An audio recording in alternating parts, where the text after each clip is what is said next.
In October of last year, 2006, Dave Hackenberg, a beekeeper from Pennsylvania, who had just taken his hives down to Florida for the winter, noticed a decline in his beehives. Over 75% of his hives had most of the adult bees missing. They just disappeared. And all that was left was a queen and a handful of worker bees. We recorded that beekeepers who lost an average or normal level of bees over the winter said that normal losses were between 15 and 20%. And that's incredible, because if you can imagine any other agricultural commodity losing 15 or 20% of its crop, that's hard to imagine. If a dairy producer lost 20% of his cows every year, you'd call him the National Guard. But beekeepers have become very accustomed to this loss. It's sad to go to someone's house and see thousands of empty boxes of bees stored away somewhere, especially when they've been doing the kind of work for 30, 40 years. It takes a special kind of person to be a beekeeper. It's not easy work. It's hot. It's, work with stinging insects. I really have a lot of respect for the guys that do this stuff, and if it wasn't for them, there would be a lot less variation in our diet. Working here at the Department of Agriculture, it's been interesting, it's been exciting. I've learned an awful lot in the last couple months.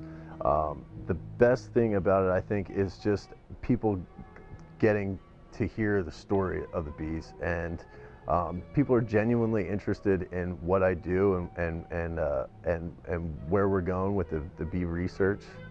There is a sense of pride that goes along with doing the job. So, and I think if you talk to any beekeeper, they're also they're proud of what they do. And the scary part about it is once those beekeepers are gone, it's not like somebody can just step right in and take their place. This is something that most of them learned as they were growing up, learned through family or worked closely with someone who owned their own operation.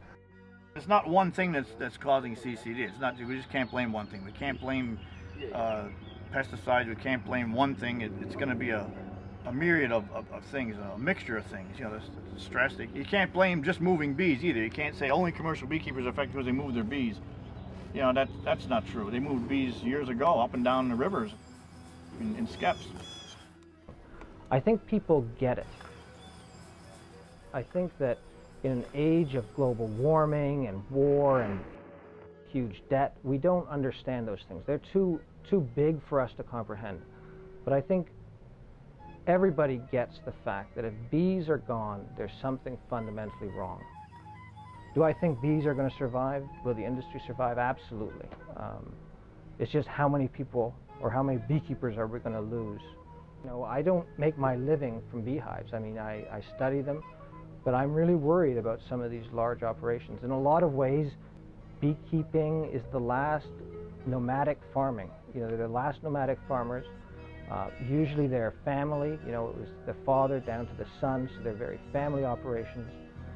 And if these guys go, it's not like they're just out of business, but it's the family farm that relies on them in the apple groves, the blueberry producers, the cranberry producers. All of them are impacted if bees are taken out of the equation.